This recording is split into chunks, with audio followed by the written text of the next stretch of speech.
Well, good evening, everyone. I'm Paige Brown. I'm the mayor of the city of Gallatin. It's so fun to stand in front of the photograph of our lovely Tommy Garrett Aquatics facility, right? But we're here tonight for a very exciting purpose. As you know, we've been working on this Parks Master Plan for a bit. And we're here tonight with the consultants who have prepared our first look at it to tell us more about it. Before we get rolling with that, though, I do want to make some introductions. I think most of you, but you may not all, know our Parks and Recreation Director, David Brown. And he's sitting over here in the blue shirt. You can talk to him afterwards if you have any questions, or you can talk to these guys. Certainly, we have several of our city council members here. Linda Bradley Love is sitting over here. Steve Fan over there on the side. Miss Eileen George in the back. I saw somebody else, or maybe I did not.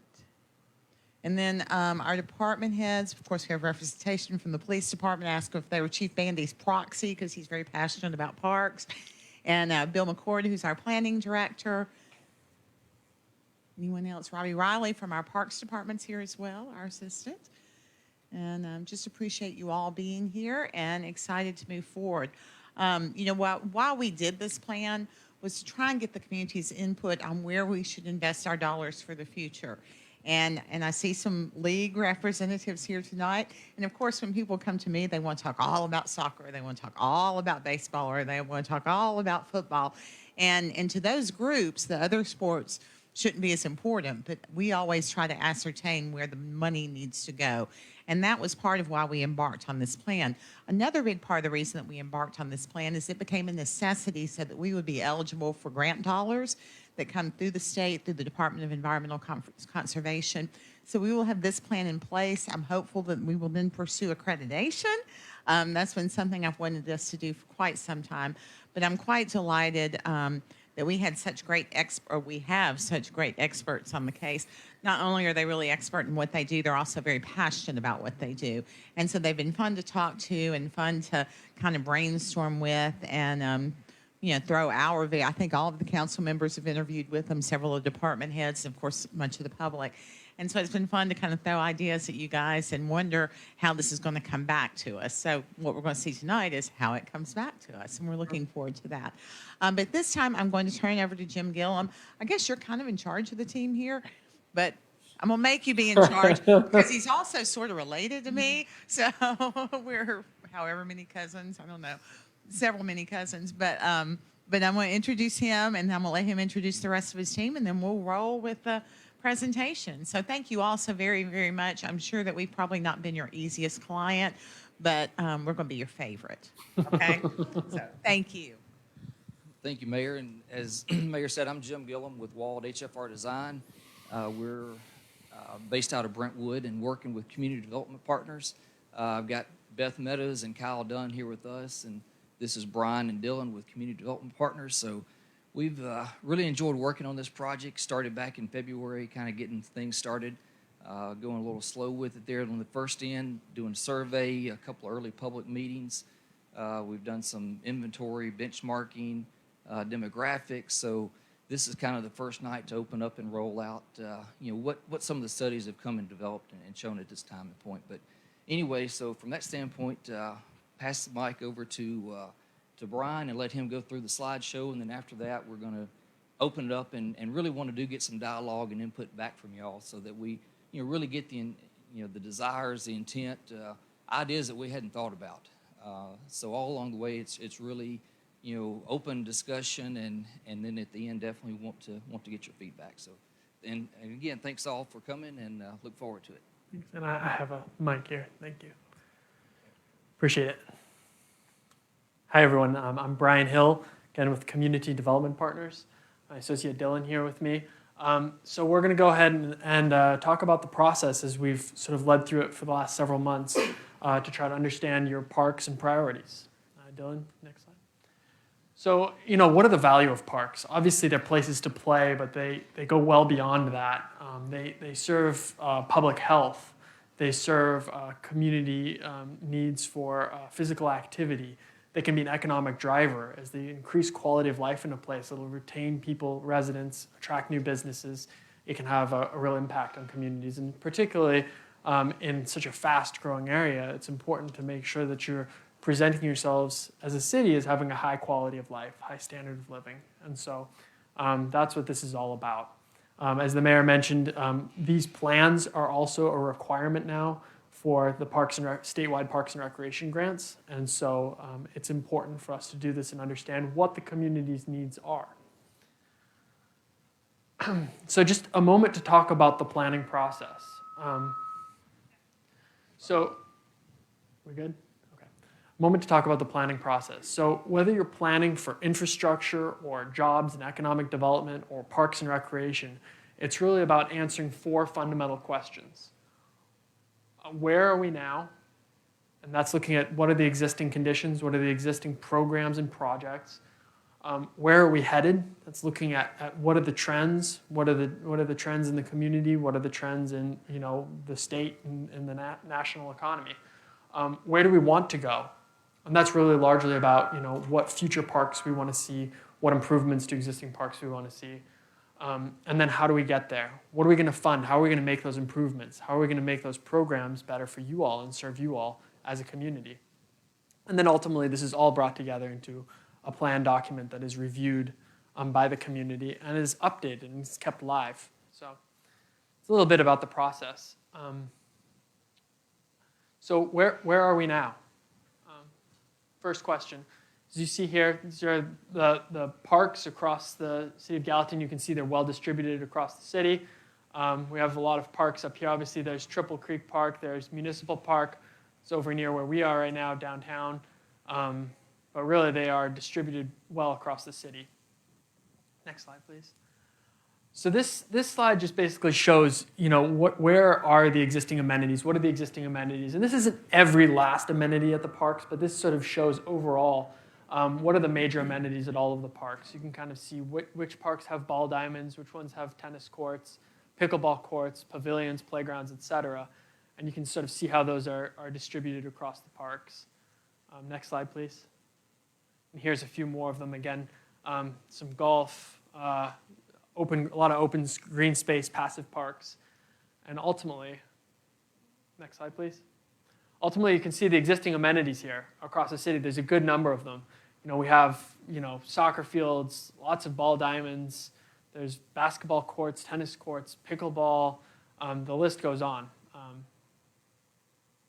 Here's just a few pictures from your parks that we took while we were out there looking at all of your parks and their condition.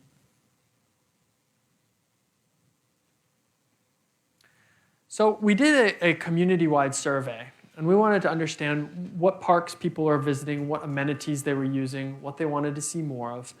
And that survey got over 600 responses, closer to 700 actually, which is really pretty remarkable. It does show that the community here is really committed to improving parks and recreation. So one of the questions we asked is, how often you visit the city's parks. And you can see here, the green bar is parks that are visited at least occasionally. The blue is parks that are never visited. Orange designates people who are not aware of that facility. So you can see, it becomes very clear. You can see that at, Triple Creek Park, Gallatin Community Center, you have over 75% of people visit those amenities at least occasionally. And most of them people visit, at least half of them people are visiting at least occasionally.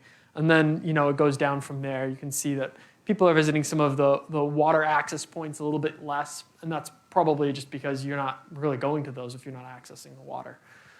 So there's some more specific amenities at those parks. Next slide, please. So we just wanted to know, to make sure that the community survey was being represented by community members, we asked people where they lived. As you can see, most of them, 80%, lived within Gallatin.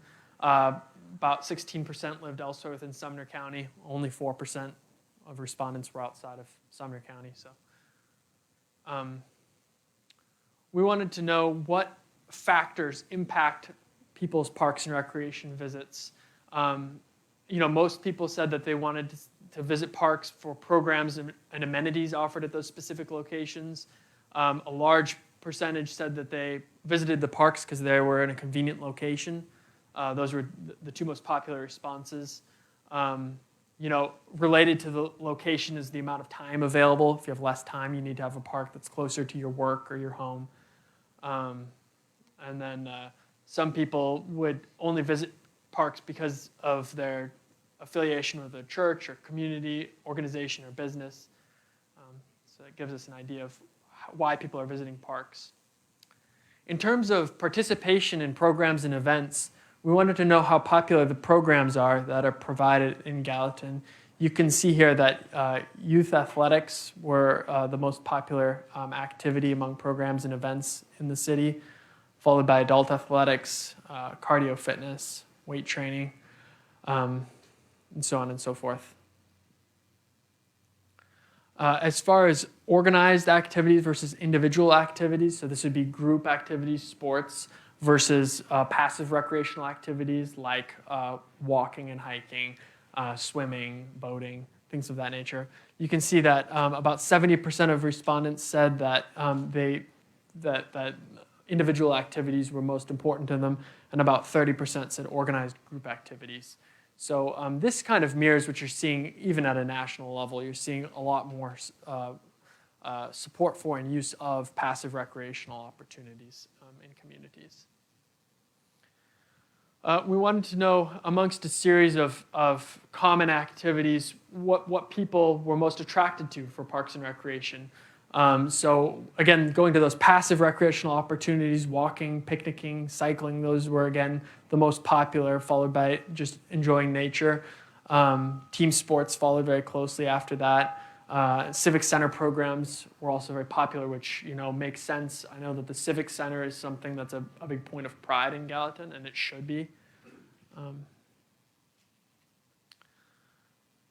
So we also asked what people felt was the quality, the relative quality of programs provided to different age groups, and for each age group, we asked, is this a good to excellent sort of service, or is it less than that? And you can see that for family services, over half said that was a good to excellent service here in the city. About 42% said that the services for people with special needs were either good or excellent. For seniors, it was about 41%. For adults, 40%. And then for children and teens and young adults, about a third said that activities provided were either good or excellent. We also wanted to know what the greatest strengths, existing strengths in Gallatin's Parks and Recreation system were.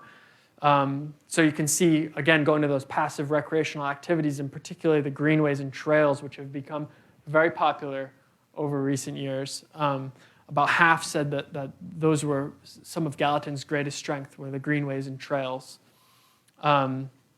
You see ability for growth and expansion, that there's a very good sense around the maintenance of facilities, how well they're maintained and landscaped, and then it goes down from there. So then we, beyond what people felt was working in Gallatin, we also wanted to know what needed improvement. So we listed a number of amenities provided in the city and asked people to say which of these facilities or programs needs improvement. And you can see that the biggest portion of respondents said that the facilities just need to be improved. It's the physical things. About a third, a little over a third, said that there needs to be more programs and classes, fitness opportunities. Similarly, about a third said there needs to be enhanced communication, and then about a quarter said increased cleanliness, and so forth.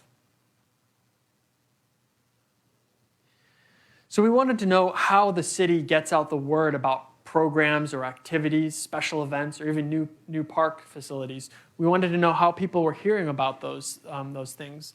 And as you can see from this graph, about a large majority, about 64%, heard through social media, so that seems to be working. The city should keep utilizing that tool. Word of mouth was also a very popular way to hear about things here, 56%. That's actually higher than I see in a lot of communities, so that is pretty remarkable. That's good. The city's website is also, people hear about stuff. About a quarter of respondents said they heard about things through the city website. So again, the website, social media, those seem to be working. So one of the things that we wanted to do in order to assess the strength of Gallatin's parks and recreation was to do a benchmark comparison. And that's looking at cities with similar populations across the state to try to understand how their parks and recreation programs and facilities compare with Gallatin's. What are Gallatin's relative strengths, and where are there some opportunities for Gallatin to improve its parks and recreation system? So for this plan, we looked at a number of metrics, including park acres, trails, recreational programs, and program revenues and expenses. So the communities that we compared Gallatin with are Spring Hill, Collierville, Cookville, and Hendersonville. And you can see their relative area and population in the regions of the state they're in. So you're looking for all of these around, the 30 to 50, 60,000 people in that range. So looking at the first metric, acres per 1,000 residents, you can see that Gallatin does quite well. Gallatin is here in the green. The city provides about 12.9 acres per 1,000 residents in the city. And that's higher than 3 of the benchmark communities and also higher than the median for all cities across the U.S. as reported by the National Recreation and Parks Association. You missed one. And then in terms of trail miles, again, the trails being very popular, as shown in the previous slide, the trails are very popular here. So you can see that Gallatin provides about 12.8 miles of trails, give or take, which is higher than two of the benchmark communities, as well as, again, the National Recreation and Parks Association median, a little bit lower than Collierville and Cookville, but a good number of trail miles. So looking at some various amenities, now these are pretty popular sports facilities that you'll see in a lot of communities, and so we just selected a few of them, and we asked the benchmark communities how many of each type of amenity they had, and you can see where we reported here that Gallatin compares very well with the communities that it was compared with, has more ball diamonds than any of the other communities, around the same number of basketball courts. It has more pickleball courts, which is a very fast-rising, popular sport. It's just doing quite well. There is a little bit of room for improvement in terms of the number of playgrounds provided in the city, if you want to compare it to the others. But overall, just very quickly, you can see that Gallatin compares very well there. Now, we also wanted to compare how Gallatin does in terms of its operating expenses and its revenues. When looking at the benchmark communities, you can see that Gallatin spends about $5 million, which is on the higher end. Obviously, Collierville spends a little bit more. The others spend less. But we want to note here that $5 million includes operations for not only all parks, but also the golf course and the civic center, as well as a portion of capital expenses. So that's actually, if you'll see in the next slide, that's actually when it comes down to what is returned of that money, it actually compares quite well to the other communities. Another thing we wanted to look at is the number of staff and what we call as full-time equivalents, and that's all of the full-time staff as well as the part-time staff that equal up to full-time staff. So if you have 10 half-time staff, that would actually be 5 full-time staff. So as you can see here, there are 60 full-time equivalent staff, which is actually comprised of 31 full-time staff members and about 70 part-time staff members. Usually that's during the summer to do the lifeguarding, the landscaping, things like that. Next slide. So when you look at Parks and Recreation revenues, this is where that difference lies. You can see, again, from revenues mostly from the golf course and civic center, we make up about 42% of that $5 million. So when you actually look at what Gallatin is spending and bringing in, it's able to provide a remarkable number of services for the amount of money it's spending. So that's really something that I think the city should be championing. So what does all of this mean? This is what I've told you is kind of a rapid-fire snapshot of what the city has right now, what we're looking like as of 2022. So overall, we looked at all of the facilities. We went out there in the field and evaluated them. The facilities overall in excellent condition, providing a wide array of amenities, even a wider array than some of the other communities we've worked with and looked at during this plan. The community survey illustrated some public priorities, what people thought was important, what they wanted to see more of. And then the benchmark analysis, obviously doing quite well compared to other communities in this part of the state and other parts of the state. It just suggests that the city should keep targeting the improvements to compare well with its peers. That brings us to the second question in the planning process, and that's where we are headed. So the growth in Gallatin, as I'm sure you all are aware, has been pretty remarkable. You all have shot right up. It was around 30,000 to around close to 45,000 over the last 10 years. I mean, if that trend were to continue, we could be upward of 65,000 residents by 2035. So seeing some pretty fast growth in the area. We can expect over the next 15 years to, based on trends and projections through the state, we can expect that the city will continue diversifying, although it will remain majority white, non-Hispanic. You will see minority groups start to comprise a larger portion of the city's population.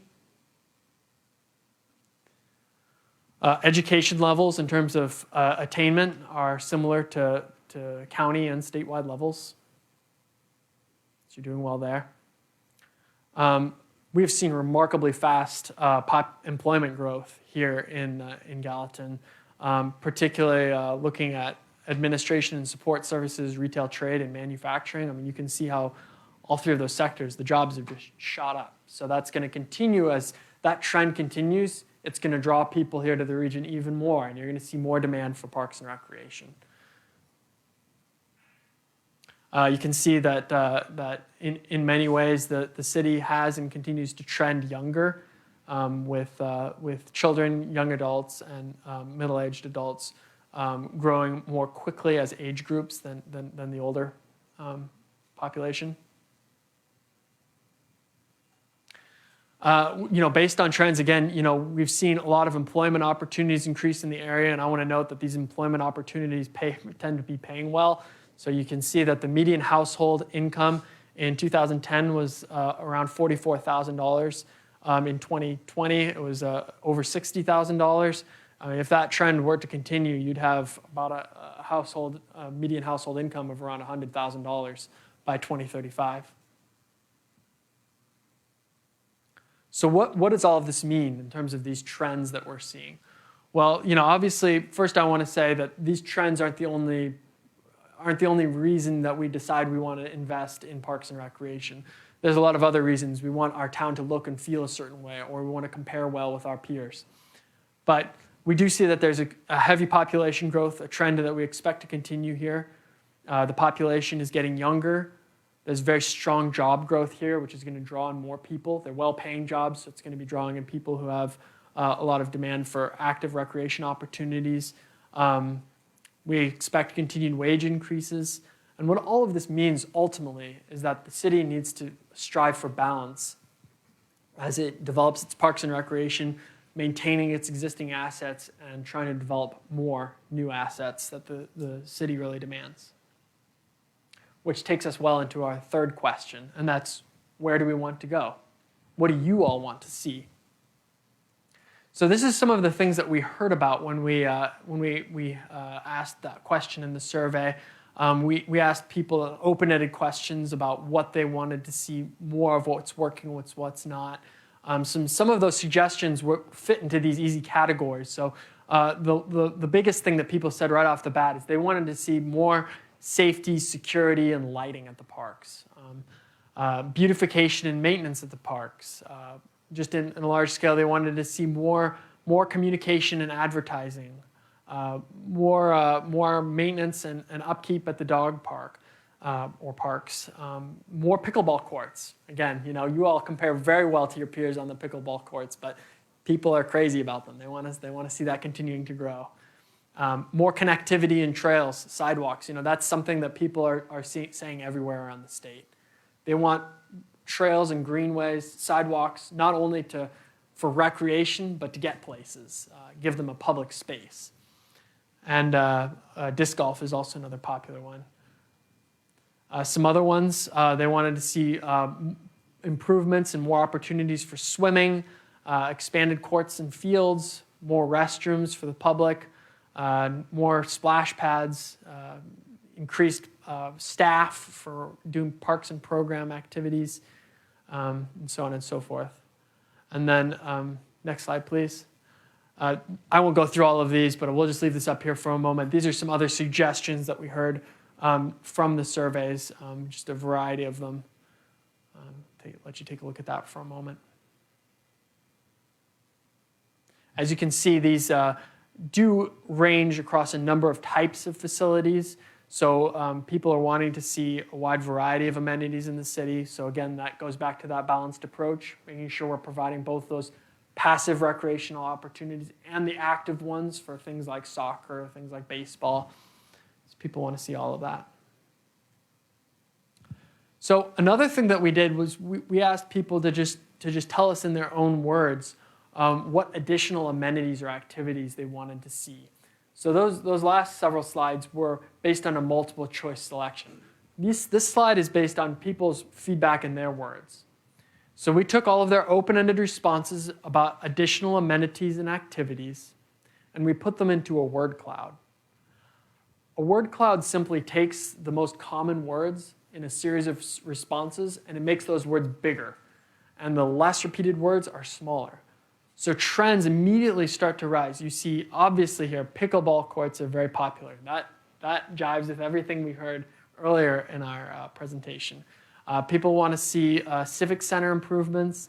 They want to see more courts. They want to see more opportunities for dogs, biking, hiking. You see, they want to see more lighting. Start to see some of the patterns that emerge here, and of course, just general activities.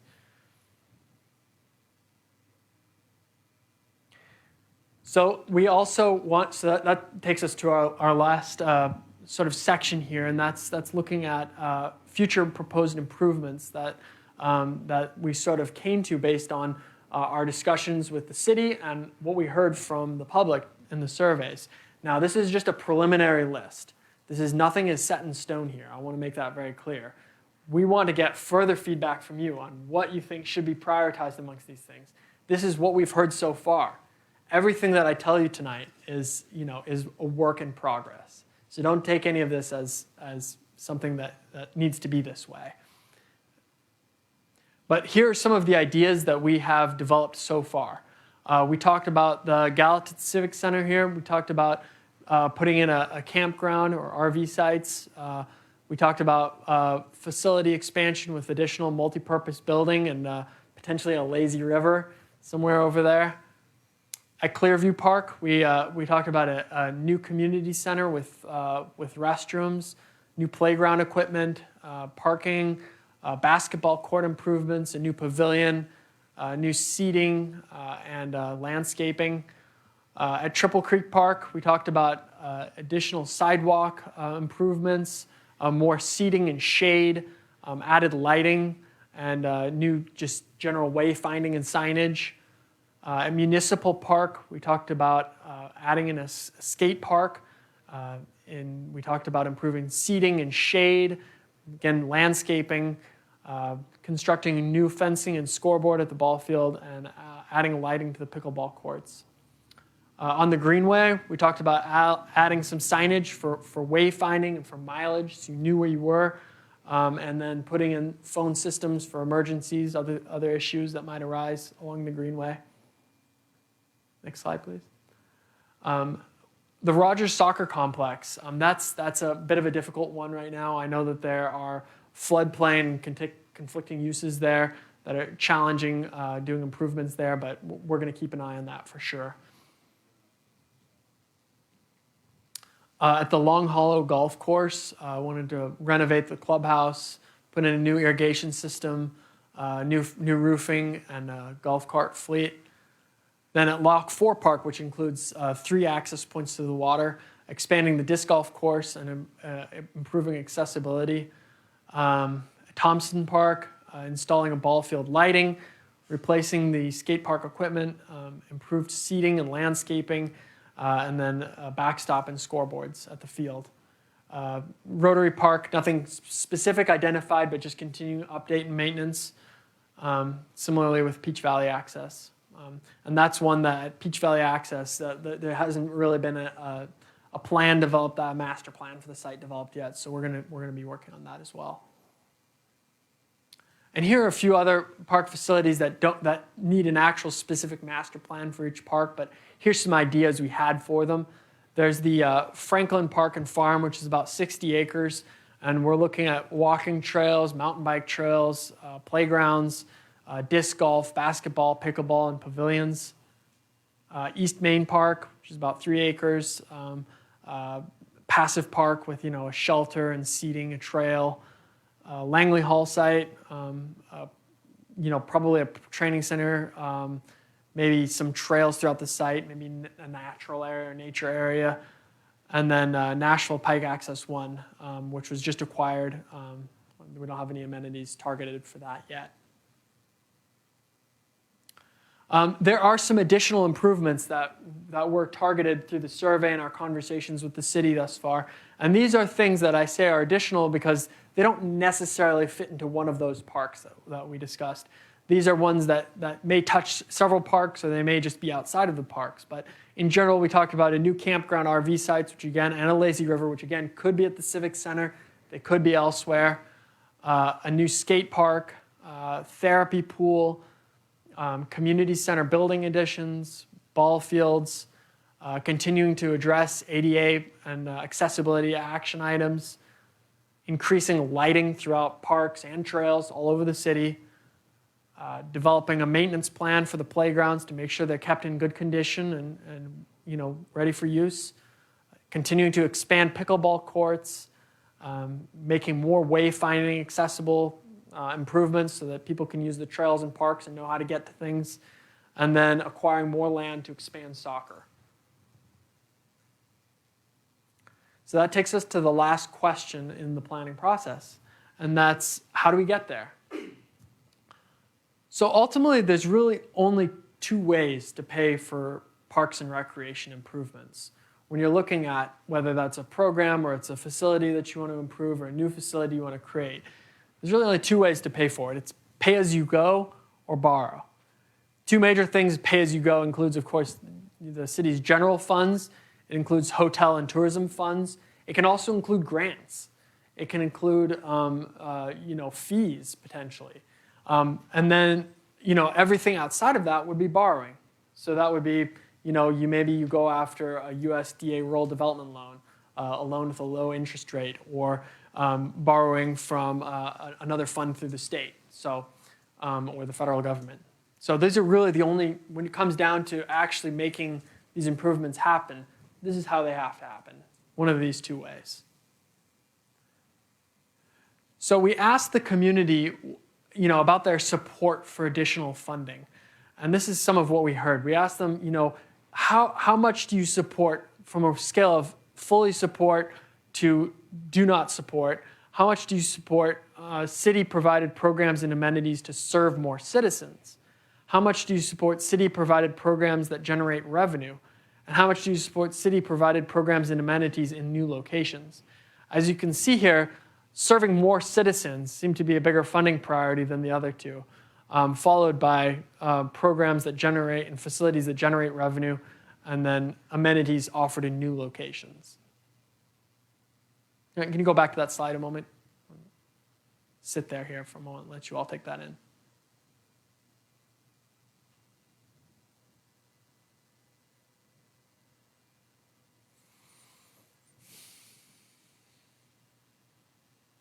As you can see here, I want to note that as far as the respondents telling us things that they either are more likely not to support or do not support, that's the combined value of the purple and the red bars at the top there. So in none of these cases did people say that a vast majority say that they didn't support increased funding. So there seems to be a lot of energy behind increasing funding for new parks and recreation. Okay, so this takes us to the part of the workshop, and we want to hear from you. So you've heard a lot about what was said in the survey, what we found out in the field, looking at your parks and programs, and what we heard from the city talking with them in terms of what your existing parks are, what your future priorities are. So now I want to hear from you all who came here tonight. So I guess you want to take it on? You want to? Well, I just came and got the microphone because there are people who are watching online, and I think it'd be good to have the questions where people can hear them online. Sure. I did want to make a few comments just in reflection of what Absolutely. you presented. First of all, when people say they support more funding, that doesn't necessarily translate into them paying more. That doesn't mean paying more taxes. That just means they think we can magically allocate from space into those funds. And so I think, that I can't remember how that question was posed, but I think when you think about that, think in terms of, yeah, we want you to spend more money on them, but you don't think in terms of where that money might come from. You didn't mention grants, which I'm always keen on exploring more grants, and so that certainly is an opportunity for being able to fund some improvements. Also, wanted to tell you all that on the proposed improvements list, quite a large number of those things are in process. They're either budgeted or they've even been ordered or they're happening. So a lot of those things are actually happening, and I'd like to see that updated. And then I think my final comment would be was when I saw your word cloud, because I saw these slides a couple of days ago. When I saw your word cloud, it really kind of concerned me because I felt like maybe we didn't get a sampling of the youngest population that we needed. And I understand why that is, because the younger population is not necessarily inclined to go online and take a traditional survey. And so I do think that we need to continue to find that population of younger people who we are providing these amenities for and get them engaged in some way. And so I mentioned earlier there are lots of leagues here. I wish you get your kids and their parents involved and let them give us some feedback and get them engaged with this.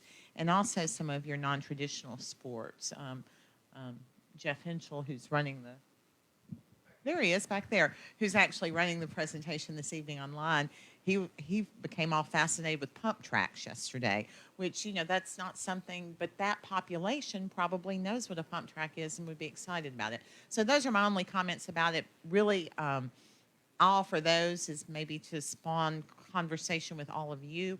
If you don't mind and you have a question or a comment, I'd love for you to speak into the microphone. So like I said, the people online can hear you. If you don't want to do that, you can tell me and then I'll say it into the microphone, okay? So with that, Thank you, Mayor.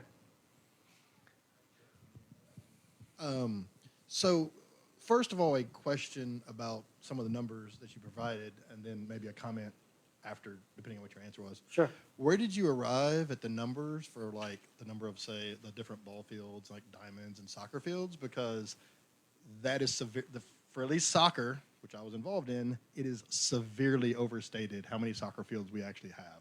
It said 12. We don't even have 4 full-size soccer fields here. And the thing is, the problem is the communities we were compared to, it used the measurement of full-size soccer fields. Being a big soccer person, I'm well aware how many soccer fields Hendersonville has. I'm even aware of how many soccer fields Cookeville has, because I've played many times in both of those places. Like I said, it said 12. We have 4. Really, at best, 2 of those are lit. And it is, I think, severely underestimates that need here, given those numbers. I mean, severely. Thank you. I'll just chime in and say I think you got all of your data directly from Parks and Recreation. Yeah, thank you, Mayor. Yeah, we got everything from Parks and Recreation. When you looked at the benchmarking, what we got from each of those communities is what they told us. So, we couldn't go in and fact check everything that we were told. So, yeah, and I actually was the president of the soccer club right up and through all of this happened. I'm no longer the president. I've stepped down just very recently, but thought I'd still come here to support. Sure. I just wanted to point that out because thank you. It was a judgment based on, they technically have little kids are playing on little bitty subdivisions of what are full size soccer fields, but all the other measurements for the other cities was based on full size soccer fields. It'd be sort of like saying a high school gym has 2 basketball courts because they have the goals that can run sideways. They don't. They have 1 basketball court. Yeah, you can subdivide it for practices, but it's really only a single basketball court. There's really only 4 soccer fields at Triple Creek Park. Not even all of them are completely full size. Yes, they get subdivided into smaller fields, but if we were to compare that to, say, a Hendersonville, who was listed at 14, they'd have more like 50. So that'd be like the same number, right? If they were to subdivide theirs the same way that number is subdivided for Gallatin, their number would be 4 times higher. So you're basically saying we need to validate the data, and I think it's I think that's fine, and I would encourage anyone else that may have awareness of different areas that may have some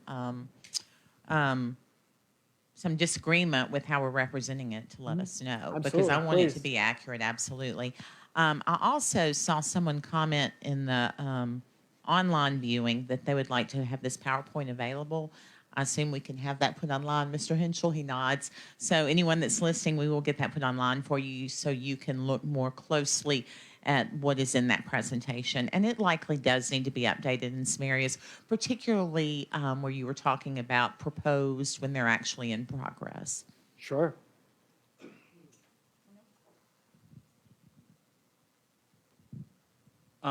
My question is really around Spring Hill, specifically in terms of, I understand their population size, but when you're comparing their facilities, they were severely lacking. So would that not skew your data, considering how Williamson County does their stuff, mainly through the county, not necessarily through the cities, to include them in necessarily like comparing our parks, not just soccer, but I'm saying just in general? Would that not skew the data a little bit? If you were to remove them, though, and find another city, maybe not necessarily in Middle Tennessee, but on West or even East Tennessee, for a better comparison. There are some other benchmark suggestions. I've submitted them a couple of times. So you're right. I mean, I'm aware Williamson County serves a tremendous population, Brentwood, Franklin, Spring Hill. And honestly, I saw this, and it came up on me like a couple of days ago after we'd already announced that we were going to, announced that we decided to use Spring Hill. But you're absolutely right. I mean, there's a large, part of the Parks and Recreation obviously served there by Williamson County. Rec Center, fields, everything that Williamson County has. I mean, Williamson County's got, remarkable, athletic programming. And in fact, I thought about the same thing when we were even kicked out Franklin at one time and point. It just kind of got past us right there on the front end about Spring Hill. But you're absolutely right. Sure. I mean, if you've got other benchmark locations, cities, a couple that we talked about, Maryville in East Tennessee, Kingsport, Lebanon. I mean, that's just a few that definitely came to mind. But if you've got some ideas and have been to somewhere, some other cities you really think are over and above, for sure, pass that info on. Hey, so obviously I'm for soccer, right? And I'm one of the people who the mayor talks about who's always like soccer this, soccer that. But I'm actually for all kids. I want everybody to be included in this and everybody to be able to do something. What I didn't see in any of your slides is, have you gone to anybody in here that's the head of their club and say, how many kids do you have annually? So that would give you an idea of what's growing, or say, hey, how have you grown in the last 10 years? All of us, anybody who runs an organization knows what your growth is. And I didn't see that projected in there. I realize that there's a whole lot of people that want to play pickleball right now. But for the last 10 years, we've had kids that want to play baseball and soccer and basketball. So, And they've had those conversations just with Parks and Recreation about how many kids are involved in the various programs. But you're right that it's not in there. So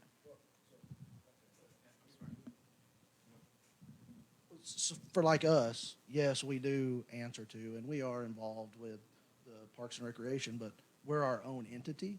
So we don't necessarily, you wouldn't necessarily know our data unless we gave it to you, how many kids have registered each year. And that kind of leads me to my other thing, the social media. We are not included in the social media for the city. We have our own social media and our own social media person on the board.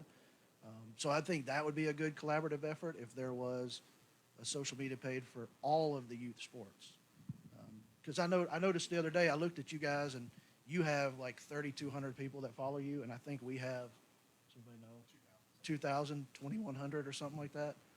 Not only that, but I have access to like 4,000 emails for families that I can email at a split second. So it's just good to know these things amongst each other, because we're not, I was looking at you guys' page and I see that adult baseball is signing up, but soccer has been registered for 6 weeks now and there's nothing on there. So just to let y'all know, the two social media sites aren't connected.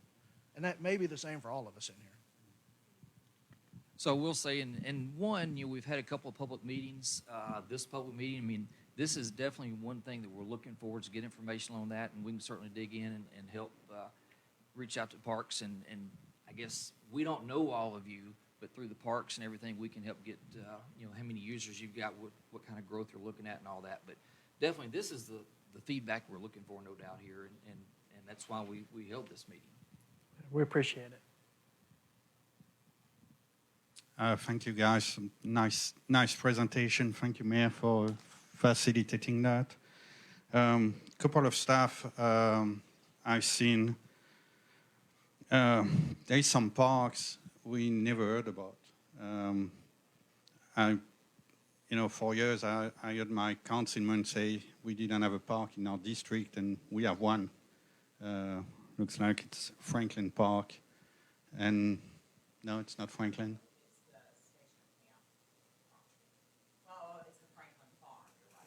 Franklin Farm, and I honestly, yeah. So since looks like the annexation of the block that was given to the city, but again, when you include that in a data, it's not developed yet. So on the benchmark. We come back to data, same with the soccer. The benchmark with the city, with, for example, Andersonville, I would like to see if there is land was not developed and are they include on the parks or not. Another stuff, and I think you guys are doing a great job, is I was pretty impressed by the comparison revenue expenses. Looks like we are the only city who actually make money on our park. On a benchmark, there was one city who was making $1,000. That's ridiculous. So great job about that. And another stuff we have tendency to forget was on your presentation too, that 61% of people want nature. So. I think we need to keep that in mind. That can be, maybe this farm could be developed as a big nature park, and come back to the sport we didn't talk about. You're gonna have to tell me what it is, because I have no clue. But I think it's like 60 acres, and the goal for that is to be a more passive park where people can experience nature. We do not have access to that property except through, what's the name of the subdivision, David? Sugar Tree, and Sugar Tree does not want us accessing through their subdivision. So it's going to take some further development in that area to be able to access that park, where we're not imposing on an existing smaller neighborhood that's not in the city. So when we have access to that, then we talk about things for it all the time, but it will be a more passive park, as will Langley Hall. Well, you did mention, just this FYI for everyone, you did mention Langley Hall, and you mentioned training center, which probably made people go, huh? But there's an existing structure there that could be adapted to be a fabulous training center. I always throw out, if you've ever been to Camp Widgewagon, the Andrews Leadership Institute that's there is a fabulous facility, and I think could really fill a need in the community for our community for everything from civic clubs to businesses, as far as a great AV facility for training and meetings and the like. So that's kind of our idea there. But, all of these things are, somewhere in the future. And there's actually two more parks. One, there's a piece of property that's been donated to the city just north of National Pike, opposite a Rotary Park, and then East Main Park. You saw that mentions. That's 3-acre park, former home site there that's in front of the old high school site. So there's really four properties, parks there that are adding to those acres per thousand on the numbers. But as you say, they're undeveloped at this time and for varying different reasons. I know David's talked about even putting some playground equipment out at the East Main Park. So, I mean, there's several things talked about and in the works. And as the mayor said, we've got a lot of improvements up here that were shown that he's already got, ball field lights on order. They're laying there just waiting to be installed, playground equipment. So there's several things there in the works already, either waiting for delivery or some even on site waiting for installation. And I just want to add that it's so much of this plan is about helping us create priorities.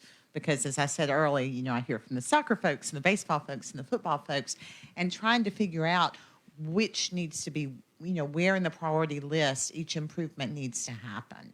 And we've really kind of just, let's be honest, been guessing at that, right? And we've been pretty successful in what we've put out there. And I do think we've done the right thing by obtaining more land. Speaking of benchmarks, I wonder if Hendersonville included like the Beatty Farm in their benchmark, because it's really undeveloped land too. But it's really neither here nor there. The point is that we have to get our priorities straight for our parks and recreation. I personally don't care what those are, just that they be accurate and they serve our citizens. And I did like the data point in here about the people wanting to invest the most in serving the broadest number of people. I also kind of do have a passion for that, me and the alternative sport desire. But again, I don't care. I want what the community wants. I want what the priorities should be, and I want to make sure that we get them right. And so the more engagement we can have in this, the better we're all going to be down the road. And yes, I'm for soccer. Yes, I'm for baseball. Yes, I'm for football. Yes, I'm for swimming.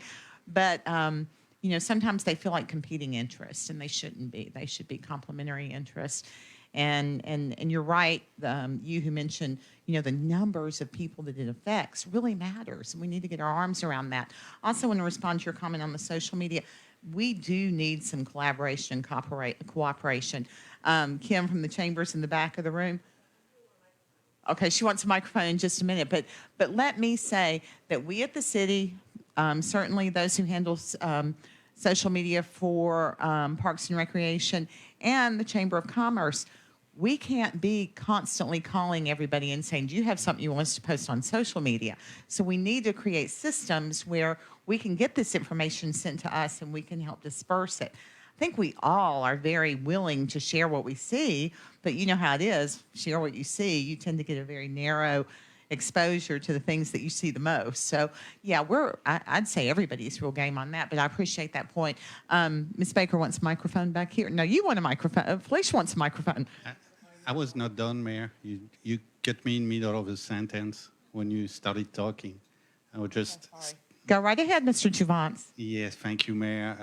I was thinking, you guys are soccer, baseball, and we're talking about alternative sport. There is one we have a tendency to forget. I'm an equestrian, and there was a huge equestrian history in Gallatin, and I think we should not put it away. There is something we could do to re-put Gallatin on a map on the equestrian side, and maybe we should think about it. Thank you, Mayor. I think the mayor just kind of answered my question, because when you looked at the slides, there were some parks that needed more than some of the other ones. And there are probably in progress. So that, again, those slides need to be updated. But my question is, how will they be prioritized? And that's a huge question. And like you said, you're going this way, that way, but you're not really sure who's going to get what first. Well, I think when we do come up with a priority list, that there's going to have to be decisions based upon the numbers of people who are affected. And then I also think that there's going to have to be some consideration of expenditures in the various parks. I mean, we are very, very... we don't have any public park opportunities on the west side of Gallatin. The only thing that exists is that Franklin Farm property. And so the reason I bring that up is because I talk about we need to make sure that we're spending money in all parts of town. But the reality is, we really can't even get to the Franklin Park yet. So that likely is still going to be further down the road. So it's going to be, I think, some balance between what is realistic, what do we have the money to do, and what is the biggest need at the moment. And I think that we're going to have to, let the council vet that, let Parks and Recreation make their recommendations, certainly make our experts make their recommendations when we get there, and then create this plan so that we know where everything is in expectations. And then we continue to work to have more money to be able to spend more. Because, it's all about the money at the end of the day. If we had all the money, we could get it all done, right? I think she kind of answered my question. I see the improvements that y'all are going to do for the parks, and what protocol will y'all be following to make sure that those parks get those, and what protocol has the Parks and Recs been following to say which park gets what? Because some parks are getting a little more than others, so what protocol have y'all been following to take care of that? Is that my turn? Yep. Okay, cool. Kim Baker, I am with the Gallatin Chamber, but I first wanted to speak, and I think it was mentioned earlier about, and I kind of felt the same way when I saw the results. I would have liked to known what ages took this survey and have that data. And as a parent, as someone who has a child that plays in the park, and as a teenager who now passively uses parks for all kinds of reasons, my question would be, have we tapped into the middle and high school students and asked them what they want their parks to be? Because ultimately, these parks that we're investing in are their parks. There are parks now, but they're going to be their parks in 10 to 20, 30 years. Yeah. So we want to make sure we're shaping those parks for the future. And I think historically, I know when we did like the branding, the strategic branding process for the city, we looked into our schools and we asked those high schoolers, what do you think Gallatin is, or who do you want Gallatin to be? And I would hope that they were considering that next generation. If I put my chamber hat on, I know there's a lot of leagues here. That is one of the #1 questions we get in the spring and the fall. Where can I sign my kid up? We often send them to the Civic Center so they can call there, because like the mayor mentioned, I don't have the capacity at my office to call every league, and with new leagues popping up and spinning off, I don't know who they all are. I knew the soccer club when we played in it, and I know the city basketball league because we play in it. Outside of that, I don't know what else there is. So my ask to you, and I have my card, would be to reach out to us. We've got a lot of resources within our office where we can help you get the word out. Of course, we are a membership organization, but we are willing to work with community organizations to make sure that everybody knows what's going on. We also have a community calendar that you can post all of your events on, and then we have more followers on social media than any other chamber in the state. So there's that. Where was the survey at? Like, how did you get it to the people? Because I never saw one. And I think that is a fantastic idea, Kim. As a dad that's got a 16-year-old at Gallatin High School, I would love to hear their input on what they want, and, to kind of give them some ownership in it. So as far as the, this one on? Yeah, just put closer to your mouth. As you asking about where the survey, so we had a couple of boards that were shown, posted City Hall, Rec Center, and we even had a booth on Main Street there during the downtown festival. Beth, Kyle, when we were there from start to finish, trying to show people, hand them the QR code, hand them even the paper copy of the survey. I know David, we gave him 11 by 17s to post around town, different locations. I'm not sure everywhere it was posted and all that, but definitely social media. It was put on there. So we know we didn't go to any schools, but no doubt. I can join in the conversation too. I do our social media. We did it on the city's Facebook, Instagram. We have a mailing list of about 3,000 people, and the GPU inserts also. So, yeah, you should follow the cities. It was posted a lot of places. It was even in bathrooms at the park. We put it in the bathroom. Glenna noticed it was in her bathrooms. It was in all the bathrooms at the Miracle Park. So it was posted here at City Hall and you could do it with that little code deal. And I believe that we took the survey to the high school, but for some reason, kids will just not do it. I mean, you'd be surprised tonight. Where's everybody at? I mean, some of the other meetings, we only had 8 or 10 people, and it was advertised good. But, I mean, it was at the Miracle. It was advertised good. It just, for some reason, if you don't have a particular interest, like the soccer, like the baseball, you believe that we're going to do it. If they pickleball people, that was one of the biggest things. Say, you know, when they met with me and everything, we knew how many was going to be involved. So we got on it real quick, and they got over 200 that's playing over at Municipal Park right now. If you go over there, it's unreal. And that's how some of the stuff does it. When when you have a group like that comes, and soccer, we're working on getting some new land.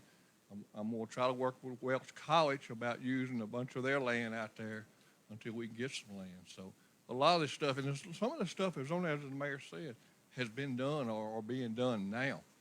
That, we already knew it, but it's the funding.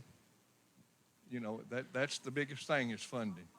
So my question to what you had just said, when was this survey announced? Was it given out during the summer by any chance? Because I know you said you went to, was it one high school? Because it seems like there was no elementary schools or middle schools. Children of that age, obviously they're not on social media. They're not going to pay attention to, ads that you drive by. Not everybody that lives in Gallatin goes to City Hall, goes to the Civic Center, goes to primarily where these surveys are put out and posted. So it's, is there anything going towards, say, where the hospital is for that population of Gallatin? There's a ton of children over there, and I forgot what park is right there. Thompson Park. Thompson Park. I don't think any of them know that they can voice, like, hey. It was posted at Thompson Park on all the buildings and everything. And I mean, maybe they don't go to the building or whatever, but it was posted. It was started in about middle March. I don't know what the date. And it was out, and we. Yeah. But for what I was trying to say is for elementary age, middle school age, they're not going to hop on and do that without parental help. For current spending.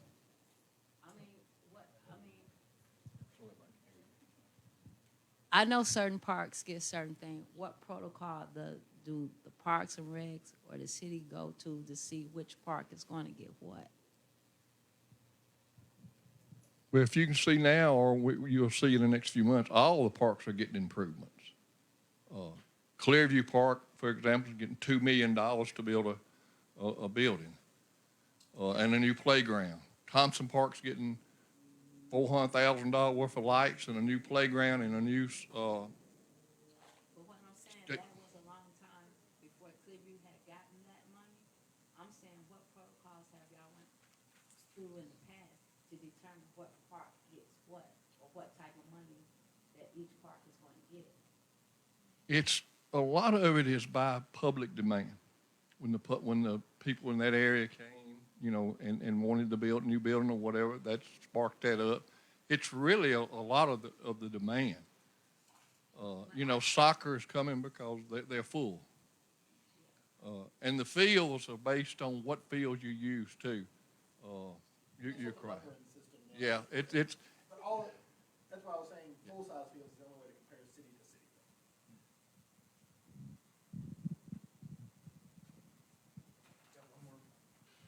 And this is in reference to the tournaments. So, I mean, just paying attention, no, just in terms of not just soccer, but I'm talking every sports program. So let's say you have 17 kids on a team, right? If you've got 25 teams here, you're going to have 425 people, and that's not including their parents, but let's just say that's 425 rooms. So that helps from the standpoint of the revenue side that we've all talked about, because as the mayor said, money talks. And I know we're building a ton of extra hotels, I would say, because when I moved here, there were 2 main ones. So we've got, I think, 4 since I moved here less than 3 years ago, right? So the reason I know a lot of us are coming to you guys is because, like, for soccer, for instance, what we know is we can't do a tournament. Like, we don't have the ability, unfortunately, to do it. God, we want to. We'd love to do it because the kids have a great time. My experience with soccer goes back to Williamson County, where I would drive home from college in Knoxville to ref soccer because I would bring home $3,000 because I would work Friday night, all day Saturday, all day Sunday, and I'd go back to school with $3,000 in my pocket because that's how big that tournament would be, right? I'd pay my rent for now this is a while ago, but I would pay my rent for the semester. So my point is, it's not just for soccer. Baseball, the fields that we have across from us at Triple Creek, I think they're mainly softball fields. They do an incredible job, it seems like, of doing tournaments because that parking lot is packed every week now. And when I first started coaching out at Triple Creek for Gallatin, that parking lot sat empty. So it's almost like if you build it, they will come concept, because I see it with the baseball or those softball fields over there at Triple Creek. It has worked, and it seems to have worked for just the general growth of that club. And I think that's partially where, for soccer, that's what we'd love to do. So I heard you say 17 teams. I don't know if that's, I said 17 players to a team, and I'm just throwing out a... You said 25. I'm just asking in terms of just kind of discussion purposes. I mean, I know different cities. We talked about, Hendersonville and so forth, Cookville and all, but how many fields would you say would allow you to host a tournament? It's right in my wheelhouse, so to speak. I'm a numbers guy. And how many tournaments, how often could you have them?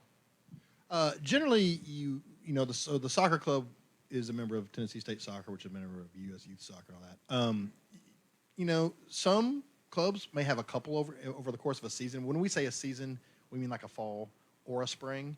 But most maybe host a single fall tournament and then a single spring tournament.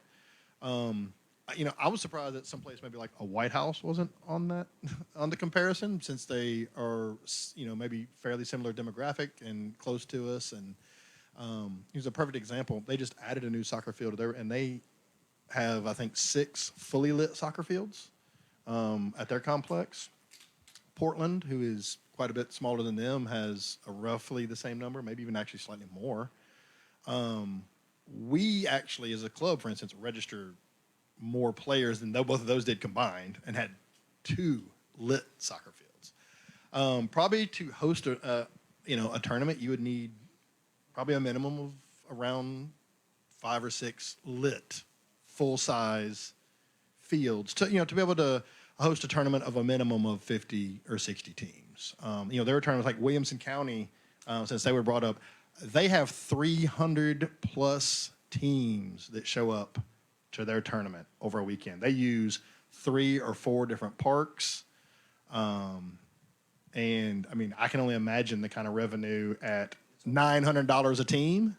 I mean, you do that math right there, just what that is just on the team fees. That doesn't, that's straight to the club. That doesn't factor in, and they also pull in teams from Alabama and Kentucky and Georgia and Mississippi and Florida even sometimes, and that kind of stuff. That doesn't even factor in just the economic impact of people are there for 3 days, eating at all your restaurants, staying in your hotel rooms. And I actually just sort of have a question, maybe a general question, for people who maybe lived here longer than I have. I'm an import into Gallatin. But besides stuff that's related to work, what do people come in to stay at a hotel room for in Gallatin? Because I really can't think of anything right now. I mean, we don't, maybe in the softball has a little bit of tournaments. We can't host soccer tournaments, and there's a lot of other, stuff that don't feel like we can have anything, at least youth related, where they would come in and spend a weekend.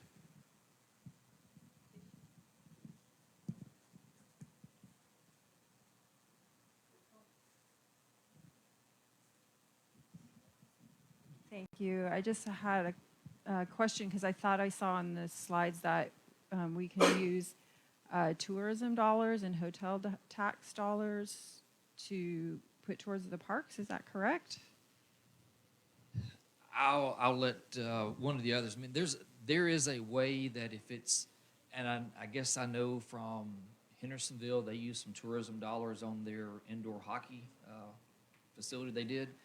And if there's, I guess, a way that you can guarantee the use, and if anybody wants to speak up as well on it, feel free to. But if there's, because it's under cover, it's out of the weather, they can guarantee the use of that facility and can guarantee the tournament or something would go on for using that. So, and I don't know, I'm speculating here from this standpoint, but, synthetic fields, if they were out there and you could guarantee, more of the use from that standpoint, and David, I mean, you can tell me or Mayor, and as far as, how you actually do tourism dollars right now, but there is a way.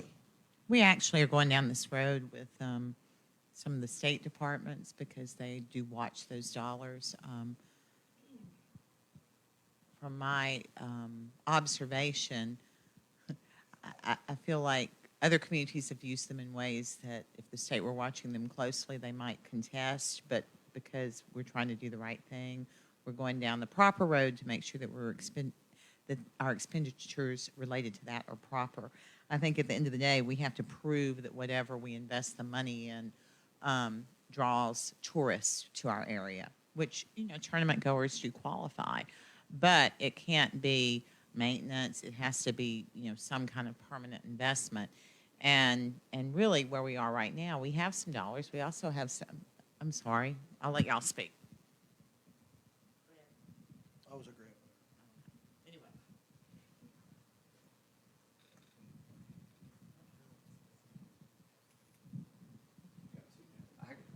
Oh, sorry.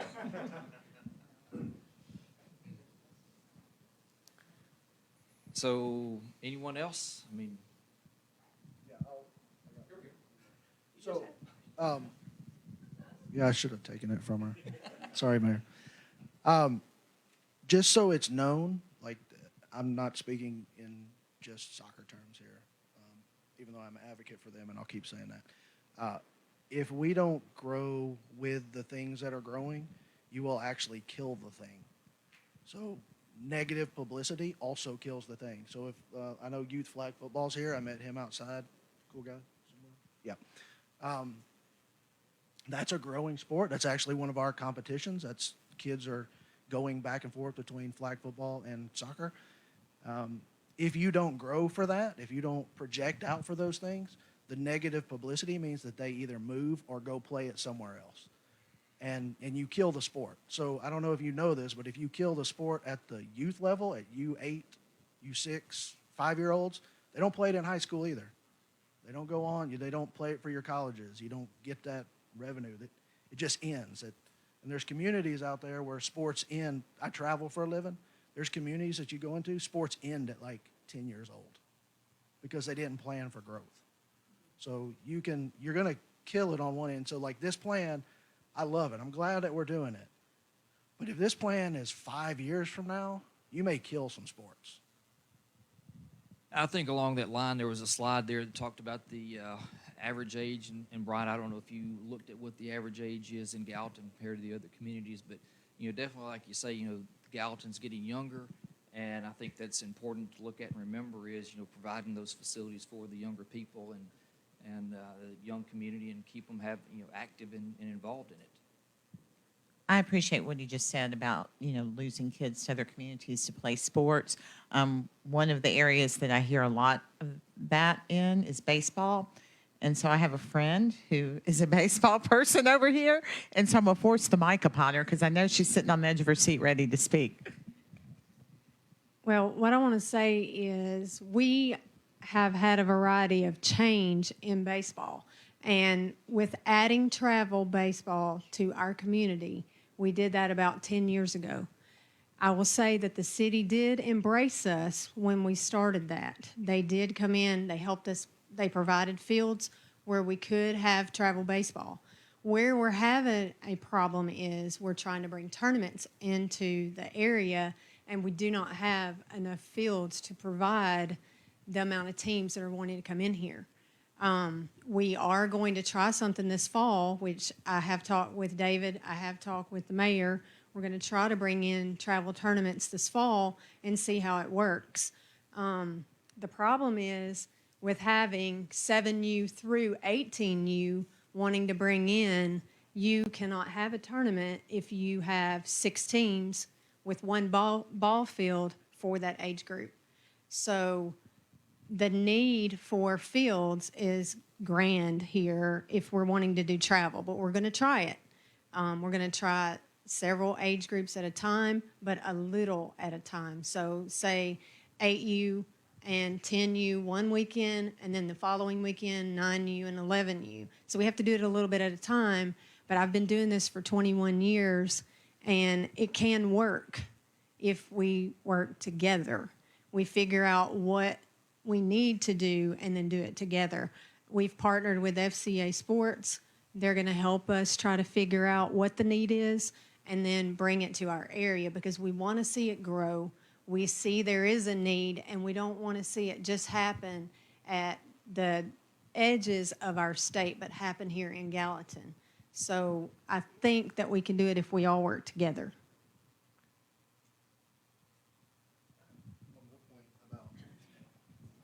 And I'm sure this goes with all sports too.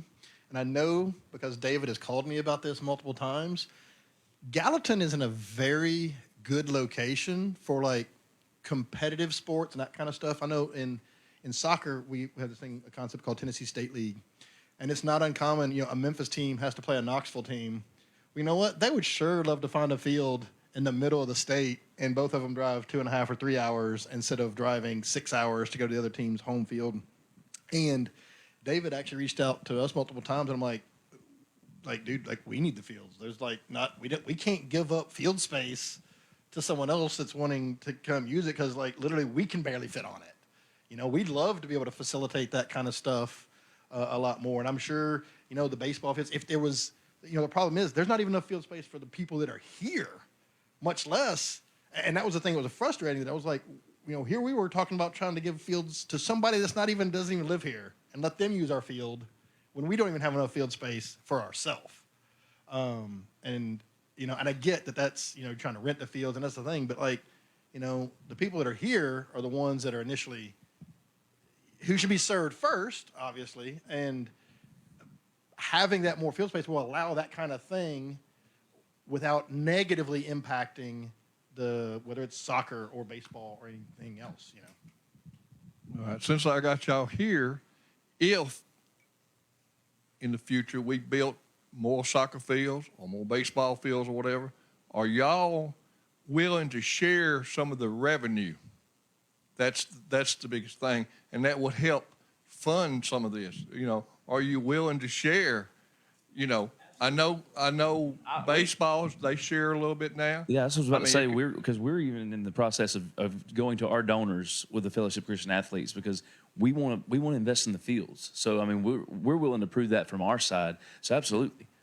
Soccer's done some improvements or whatever, but that would help the funding side of it. So I just I know some of the leagues don't want to do that. They don't want to do that. So. Well, I know that there's a soccer club in Hendersonville going to the city, offering up, some improvements in Volunteer Park down there, and the city's saying if you want it, y'all build it. So that's, I think as David said, if you're willing to help, some capital gains, that might be, received very, very well. Right, and so I think that's always been the intention for us is that if we can get to the point where we could run a tournament, then we give the city back a portion of it to say, okay, here's for seating, here's for whatever you want to use for it, lining or whatever. But at this point, so like David said, the club just spent a large amount of our reserve to repair the fields because we don't have enough field space for the kids we have. And had we not repaired the fields, which thank you to the city for keeping everybody off of it till August 1st. There's the officers in here. I thanked him. They really did actively keep people off because we honestly spent a large amount of our reserves to repair the fields, and they are playable now. They would not have been playable without that. And that's where we talk about more space means you spread people out. Not only can we give back to the community by running a tournament or hosting other teams that want to come here and play, that aren't playing us. But we have to protect the precious resource that we have now, which is grass, because we have limited grass and limited lights. not related to what you just said, but what was said earlier, I do want to make the point that this isn't always all about, the revenue for our city government. You mentioned the hotel revenue. That's certainly a huge piece of this. But when you're able to have tournaments in a community, the impact on the small businesses beyond the hotels, the restaurants, here in Gallatin, our historic downtown, those shops, those stores, the restaurants around the way, and of course the hotels. I mean, even the convenience stores and stuff. People buy gas, they buy snacks, they buy drinks. All of the grocery stores. I mean, so many businesses benefit if we can get a really robust tournament structure. But it's also not just the fields and the lights and the people like you guys who are engaged in your various clubs and leagues that are running those. It's also about our parks being able to handle the demands related to that and having the services and the facilities to serve them well, because I never want people coming to our community, whatever reason they're coming to our community for, and having a bad experience. I want to make sure that they have a good experience. One of the questions that I have for you all, because I know we're getting close to time, there are some comments online. You can get those later. There's nothing I saw there that I thought was really earth-shattering that I should share with the people here in the room, but we can pull those later. But when people leave here, or people who are watching online, and you have follow-up ideas, suggestions, information that you want to submit to us, can you share either an email address or a portal, or should it be sent to the mayor's office? Where's the best place for people to follow up on this? Not putting you on the spot there. Well, I tell you what, let's an email address to send anything to would be kdunn. It's DUNN at hfrdesign.com. And Jeff might have made it easier. City of Gallatin at gallatintn.gov. City of Gallatin at gallatintn.gov. We will then forward it to whatever you just shared. So, thank you. There you go. As I listen to this, and this is for everybody, I'll use her as an example. 20-something years involved in baseball. She's committed. You have to be committed long term. When your kid leaves, you got to keep supporting that. If you're not willing to do that, don't ask for it. It's either financially, volunteer work, or whatever. It's easy to ask for it and get it, but somebody's got to take care of it afterwards.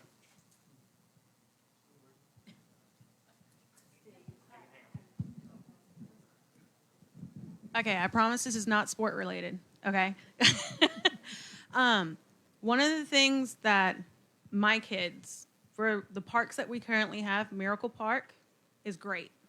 There's a little bit of everything for everybody. So thank you guys for that. And for all the other parks that there are updates that you guys are doing.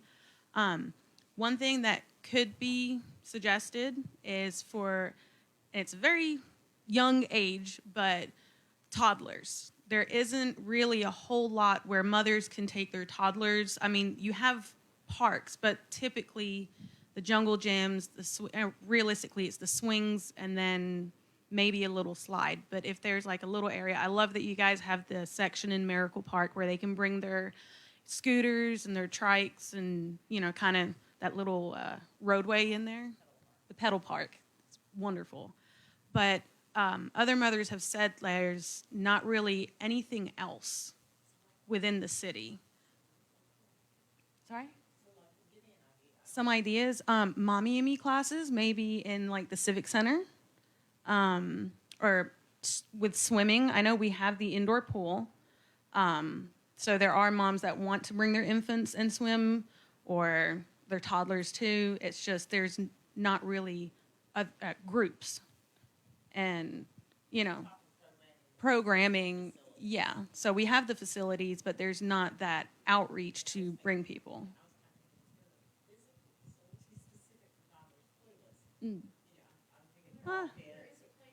I mean, ball pits are a great idea, but realistically, no. It's a trouble.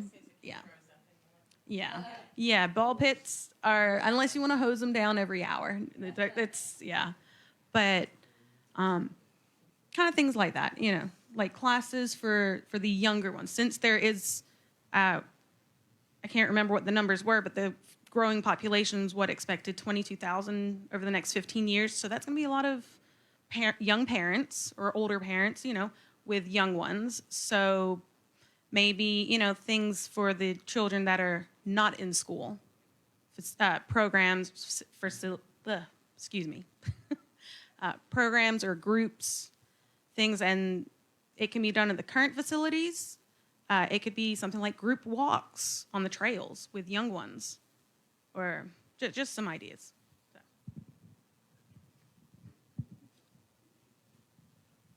Well, I mean, we've heard a lot of good information. We certainly, Beth, Kyle, Dylan have all been recording these comments. Of course, it's been recorded, I think, from Facebook Live as well. So, definitely appreciate everybody coming out tonight, giving us your feedback. This is, not done. It's just a work in progress. So we'll certainly take all this information and get with, David, the mayor, others with the city and the parks, and really start to hone in on some of it. We'll take, look at and see, what we might need to do in terms of, engaging more people on survey, get some more information back. But certainly, this is what we wanted tonight, obviously, is to get here and get feedback from everybody. And because it's it will be printed, but it's a dynamic plan. I mean, it's always going to change as the community grows and goes different directions. So from that standpoint, this is just a snapshot in time. It's something, as Brian said, it's part of the process so that the city can not only see how to go and how we're going to get there, as Brian said, but also to use it as a mechanism for funding through state grants as well as one of the requirements. But definitely looking at making Gallatin the best park system we can. And I guess one thing that I didn't say earlier when I was thinking, sitting back down in the chair there, that 40 years ago I did grow up playing in Thompson Park, playing in the Kiwanis field over the Babe Ruth field. Did actually get 1 year in the municipal park, but it's home to me, and I look at it and want to make it the best it can be. So again, just thanks to everybody for coming out.